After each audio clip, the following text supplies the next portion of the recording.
Hello दोस्तों, pol science brain में आपका एक बार फिर स्वागत है। आज का हमारा टॉपिक है राजनीतिक व्यवस्था की आवश्यकता क्या है।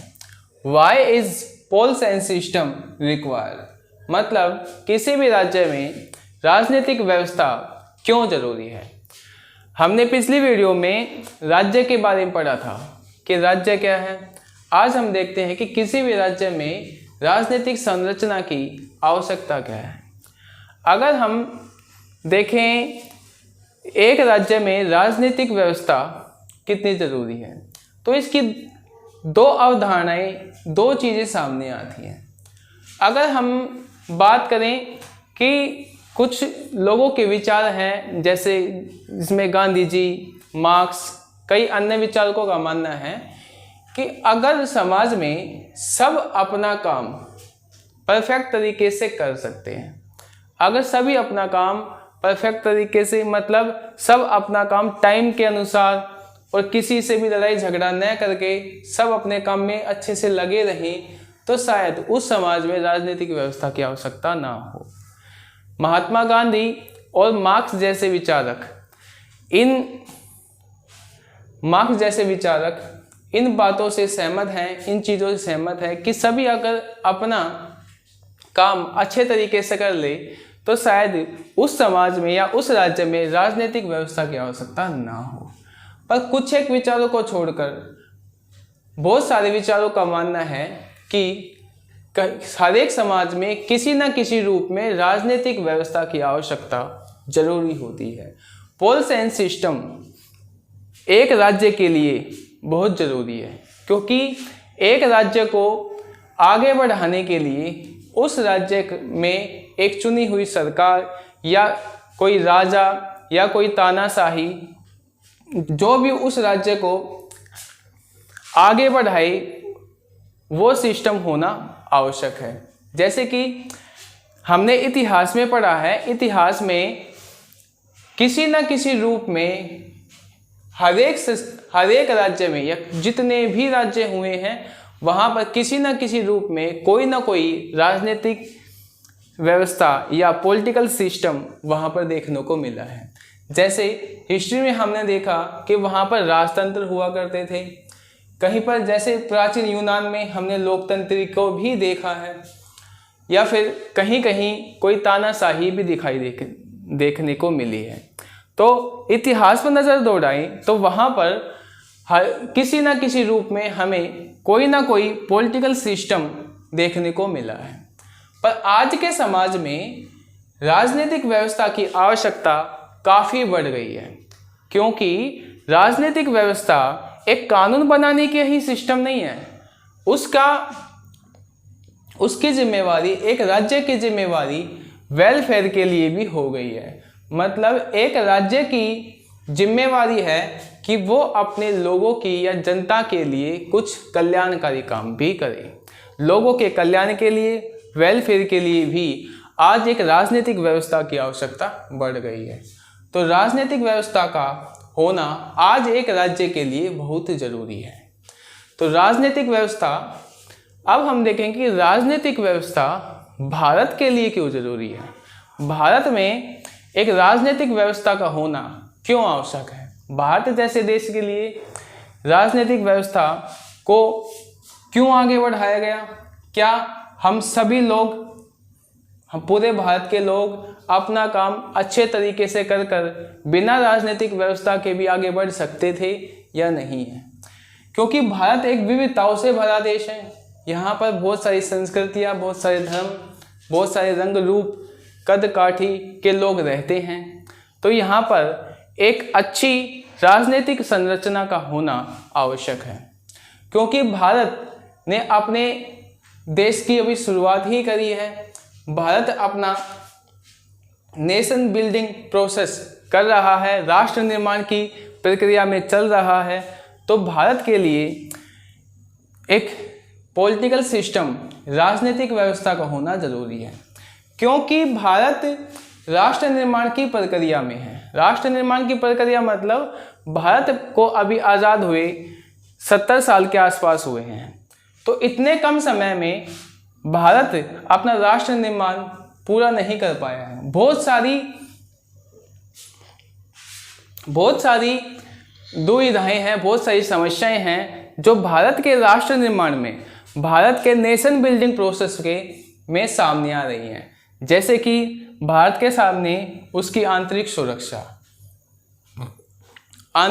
जैसे नक्सलवाद, आतंकवाद या कुछ ऐसी चीज़ें जो भारत को राष्ट्र निर्माण की प्रक्रिया में बाधा आ रही हैं। तो भारत के लिए, जैसे भारत के कुछ क्षेत्रों में नक्सलवाद बहुत ज़्यादा फैला हुआ है। तो नक्सलवाद क्या है, भारत के उस राष्ट्र निर्माण की प्रक्रिया में बाधा पहुंचा सकता है। तो भारत को उस नक्सलवाद जैसे सिस्टम से बचने के लिए, भारत को नक्सलवाद जैसे सिस्टम से बचने के लिए एक मजबूत राजनीतिक व्यवस्था का होना जरूरी है। क्योंकि जहां पर एक मजबूत कानून निर्माण प्रक्रिया होगी, अच्छे कानून होंगे, राष्ट्र निर्माण की प्रक्रिया में जो बाधा ना पहुंचाए, उनको ऐसे कानून बनाने होंगे जैसे नक्सलवाद, आतंकवाद और भी जितनी चीज़ें हैं जो राष्ट्र निर्माण की प्रक्रिया में बाधा पहुंच सकती है, उन सभी से बचने के लिए भारत को ऐसी एक मजबूत राजनीतिक व्यवस्था का बनाना जरूरी है जिससे वो अपने राष्ट्र निर्माण की प्रक्रिया को पूरा कर सके। नंबर 2, भारत को राष्ट्र निर्माण की जरूरत क्यों है? क्योंकि भारत को अपनी आंतरिक सुरक्षा करनी है। जैसे कि भारत में अलग अलग जगह पे नक्सलवाद,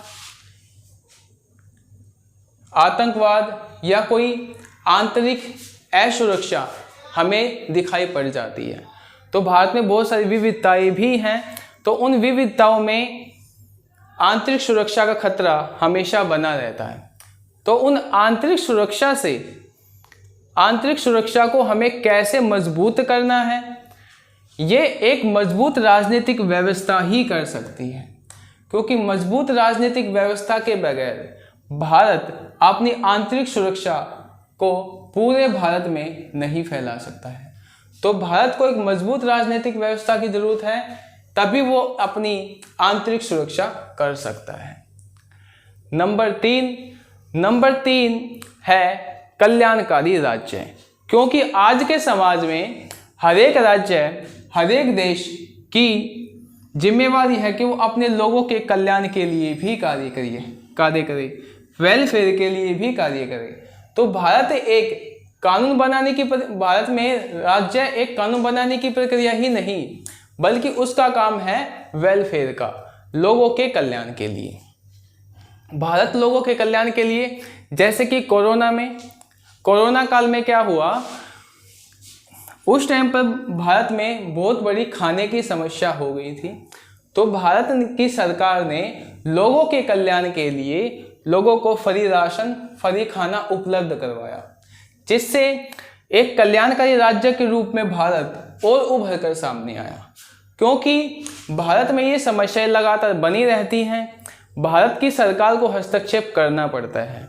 तो भारत की जो लोक कल्याणकारी जो भूमिका है वो काफ़ी बढ़ गई है, और आज के समय में लगभग हर एक राज्य लोक कल्याणकारी भूमिका में उभर कर सामने आ रहा है।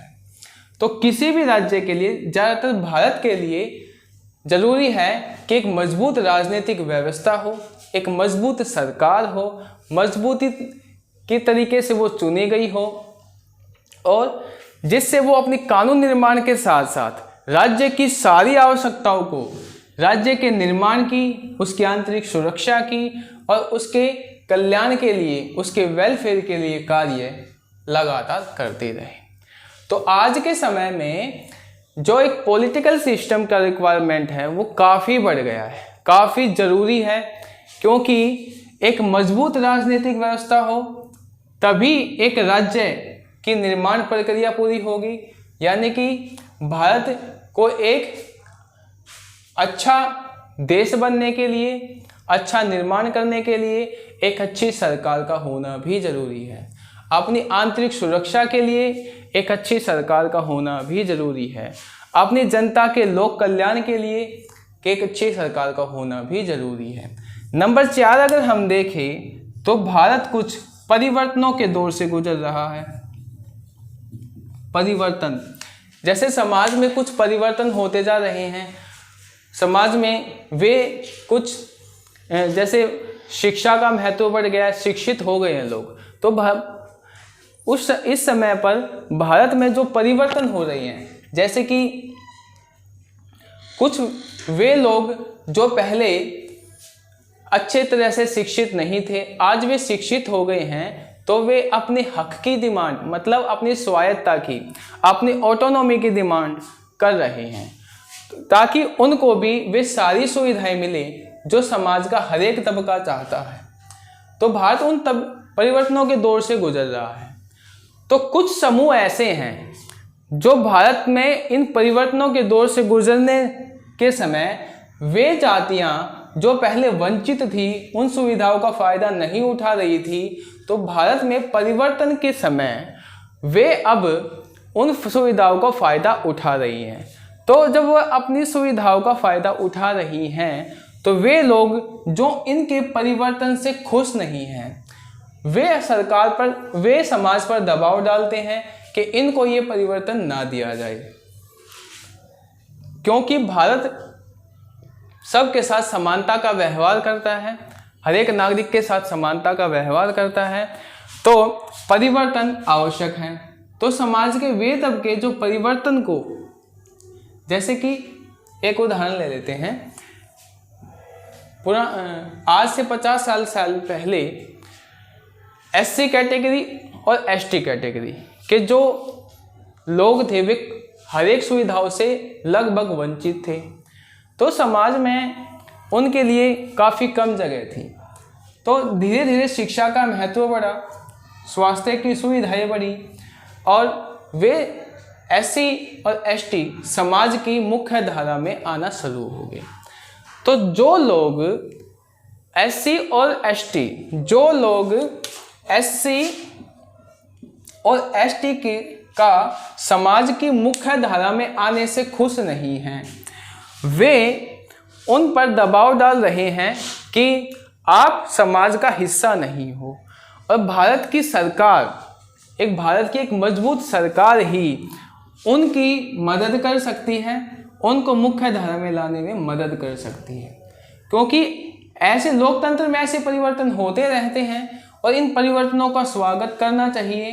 पर कुछ लोग ऐसे होते हैं, कुछ असामाजिक तत्व ऐसे होते हैं जो समाज के इन परिवर्तनों को स्वीकार नहीं करते हैं। तो इन परिवर्तनों को स्वीकार नहीं करेंगे तो एक समस्या का, एक दुर्घटना का माहौल हमेशा बना रहता है। तो समाज में उन परिवर्तनों को कैसे स्वीकार किया जाएगा, इसको सरकार पर छोड़ देना चाहिए कि सरकार देखेगी, पर तब जब वहाँ पर एक मजबूत राजनीतिक व्यवस्था हो। तो किसी भी राज्य को आगे बढ़ने के लिए, जैसे भारत में राष्ट्र निर्माण की प्रक्रिया चल रही है, तो एक मजबूत राजनीतिक व्यवस्था, भारत में आंतरिक सुरक्षा की समस्या हमेशा बनी रहती है, तो मजबूत राजनीतिक व्यवस्था की आवश्यकता है।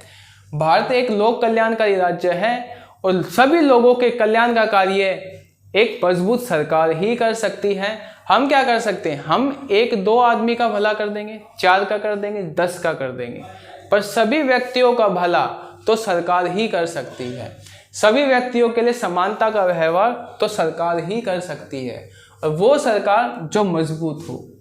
और समाज और लोकतंत्र में भारत में जैसे कुछ परिवर्तन होते रहे हैं और होते रहेंगे, तो इन परिवर्तनों से जो लोग खुश नहीं हैं, जो इन परिवर्तनों को स्वीकार नहीं करते हैं, तो उनकी एससी एसटी या जो भी समाज की मुख्य धारा में आ गए हैं, तो उनको सुरक्षा देना सरकार की जिम्मेवारी है। तो आज के समय में एक राजनीतिक व्यवस्था की आवश्यकता काफ़ी बढ़ गई है। किसी भी राज्य के लिए राजनीतिक व्यवस्था का होना जरूरी है। तो आज हमने राज्य क्या है, राज्य में एक राजनीतिक व्यवस्था की आवश्यकता क्या है, इन दोनों टॉपिकों को हमने पढ़ लिया है। कल हम एक दूसरे टॉपिक को लेके सामने आएंगे। तब तक के लिए धन्यवाद।